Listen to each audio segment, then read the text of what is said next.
ባለጸጋ ያደርጋል በሚል በ120 ዶላር እየተሸጠ ያለው አፈር። አፈሩ የባንክ ህንፃዎች ከተገነቡበት ቦታዎች ላይ እየተቆፈረ ነው ተብሏል። ይህ አፈር በመጠቀም ሀብታም ያደርጋል በሚል በርካቶች እየሸመቱት ይገኛል።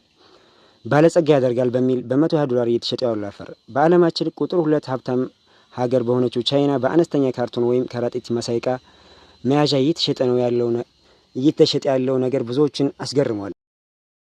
ይህ ዕቃ ባንኮች ከተገነቡባቸው መሬት ላይ የተቆፈረ አፈር ሲሆን አንድ ከረጢት አፈር በ880 ዩን ወይም በ120 ዶላር እየተሸጠ ይገኛል።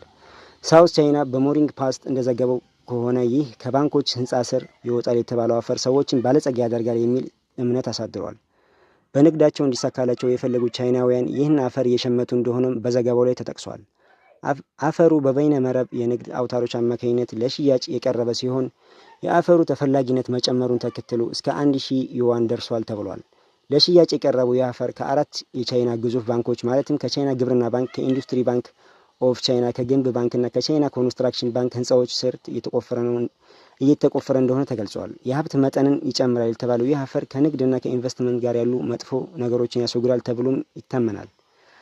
አፈር ሻጭ ነጋዴዎች አፈሩን በሌሊት ይቆፍራሉ የተባለ ሲሆን እንደተባለውም ይህ አፈር የተባለውን ያህል ሀብት ያስገኛል የሚል አመለካከት እስካሁን በሳይንስ አልተረጋገጠም።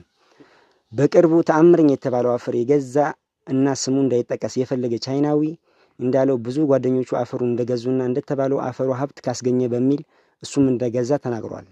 ድርጊቱ በመላው ቻይና መነጋገሪያ የሆነ ሲሆን ብዙዎች ሰዎች አፈር ከመግዛት እንዲቆጠቡና ገንዘባቸውን እንዳይጭበረበሩ ሲል አሳስበዋል።